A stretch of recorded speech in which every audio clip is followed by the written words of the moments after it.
Part 1. Complete this text for the field. Baby Caterpillar was tired. All summer long she had been traveling slowly through the green world where she lived, and feeding on the green leaves that grew near her home. Now autumn had come and Mother Nature had given a holiday to leaves, who put on their new dresses of red and gold and played tag with the breezes. Baby Caterpillar wanted to play too, but could not run so fast as the happy little leaves, and she grew very tired and thought she would take a nap. So she found a cozy place among the branches of a grapevine and made herself a soft, silky blanket. Then she rolled herself away within it, and then, in her quiet little cradle, went to sleep. One night, late in the fall, Jack Frost came over the hill. He split the cradle swinging to and fro, and began to play rockily with it, for he for he is a roguish little fellow, and touches everything that comes in his way. But the warm blanket hit the little sleeper, so that Jack could not find her. By and by King Winter came, bringing beautiful snow blankets to Mother Nature's flower babies. He gently rocked the cradle as he passed, and whispered, "Sleep, baby, sleep. You have no need of my blankets." At last spring came with the sunbeams, the best and merriest of Mother Nature's helpers.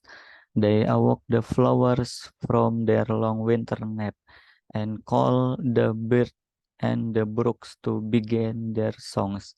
When they came to the little brown kettle, they stopped to rest, and baby caterpillar began to get very warm under the thick blanket. She woke up and stretched herself, and her cradle broke, and she came out to greet the spring. But what a change! Instead of that old dingy dress that she went to sleep in, she now had a beautiful yellow one, and instead of crawling among the leaves, she flew up and away into the sweet spring air to play with the sunbeams and flowers, and the little children called her butterfly. Part 2. So, Meg, you are talking about being in the military and you said you were a medic. Can you explain what that is? Yeah, so a medic, which now I believe is called healthcare specialist, is. I always say it's kind of similar to being like a paramedic where it's not a full nurse job. I think nurses have more training like in civilian set nurse, but similar to paramedic where you have certified like minor procedures that you have trained to do and high level than just an EMT, like doing force and giving shots and stitch and things like that. And you are trained because it's the military. You're especially trained for emergency situation and how to treat someone who has maybe some serious life training once. So that's a medic. Whoa, that sounds like a really difficult job. I mean, it's not your typical just soldier job. You must have had a lot of schooling and education. I had, well, everyone goes through the initial about 2.5 months like basic training, and that's more kind of basic combat skills and physical training, that kind of thing. And then I had 4 months past that to train to be a medic. So we went through like emergency medical technician chores, just like civilian side. I got certified with that. And then we had additional training for the military skills, like force and emergency procedures, that kind of thing. Right? Can you explain what for is? For is an intravenous, like getting fluids into your body. So if you have been injured and you lost a lot of blood, or maybe you are dehydrated and you need some fluid in your body quickly, then we stick a needle into your vein and then fluids go in. And the needle comes back out but a little tube stays in. And then you can get fluids quickly that way. So anybody that's been to the doctor know that's always kind of the anxious moment when the nurse of the person who's going to stick the needle in. Where you got at doing that? So once I learned how to do it. I think I was pretty good. And and I actually enjoyed doing it, not in a creepy way, but it was, I guess, because I was decent at it that it was a party of my job that I enjoy. But for myself, before we went through the training, I actually became dehydrated and needed to get an for myself. And I was terrified because I really had not had that before in my life. And so the nurse was going to come, you know, put the needle in my arm. And I was like, no, it's not there another. I'll just drink a lot of water. And she was saying, are not you going to be a medic? And I was like, oh, I haven't tried it yet. Don't do it. So yeah. Oh, that's cool. Yeah. I was recently in the hospital and they had me strapped up for both blood and for the water, the intravenous drip. And it's annoying because you cannot really move. Life, like if you want to get up and walk anywhere, you are strapped with all these tubes and it's not very convenient. Yeah, or let or at least you have to careful. When I was getting there for, I didn't know that the, the needle doesn't stay in your arm. No, for some things it does. For blood, maybe it's different. I'm not sure. But yeah, I was trying to be so careful too, but you still want it to go well, so you don't want to move very much. Right. So what percentage of people would you say freak out when they get needle? Probably 19% or 19.5%. Oh, really? Yeah, even talk army guys will come in and they'd be like, oh, I'm fine in a bit. Well, we need to give you an four. And they'd be like, oh, right, yeah, nobody likes that. No.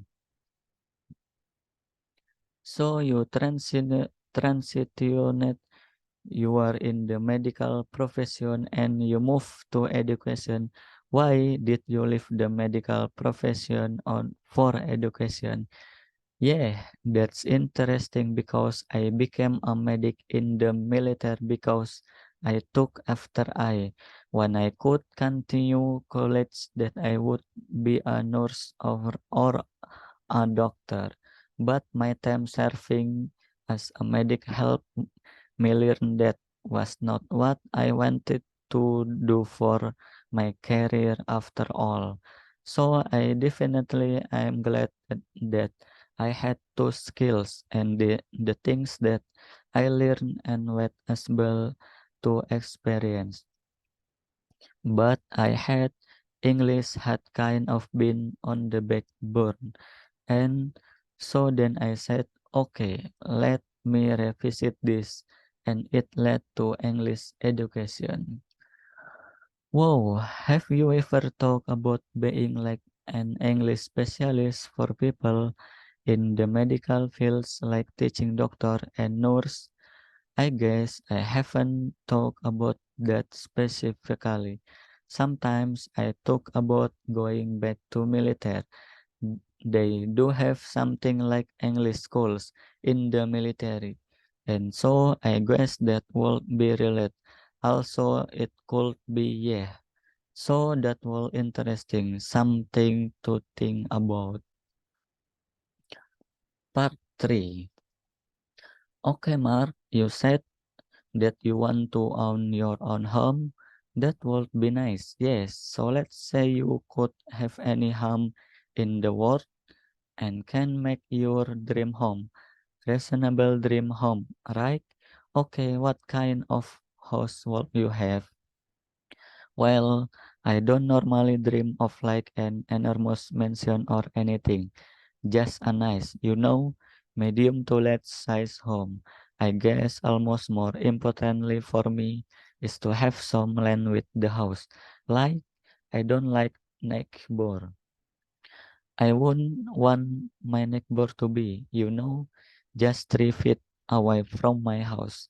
I'd, I'd like to have a little bit of space. Okay. So, assuming you have a big yard and you have this space, you have land. What kind of landscape would you have? Well, I grew up in Alabama and I really like the landscape there. It's kind of hilly and lots of trees and lots of pine trees. It's a deciduous area of America and lots of lakes. So I guess that kind of setting like a deciduous, lots of trees, lots of lakes, or some water nearby and hills, things like that. Okay, but actually, what would you want your yard to look like? Oh, I see. You don't want a lake, right? No, no, no. But yeah, I don't know. I would want it to be taken care of, but not overly manicured. Like I don't want it to be, too much running jazz, but I wouldn't want it to be completely with either so green but not like a just completely perfect square or anything. I'd like for it to be a little bit chaotic or okay. So what do you want? Big bedroom, big kitchen, small kitchen, big bedroom, big kitchen. Yeah, bigger the better. Bigger the better, yeah. Two-car garage? Sure, that by fine.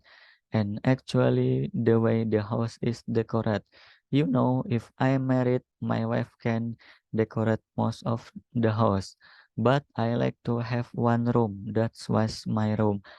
Like that, maybe I couldn't put a small library and lots of books, maybe a pool table, but one room that got I to do, my own thing. Yeah, I mean, you need your territory. Yeah, just that one room. Thank you.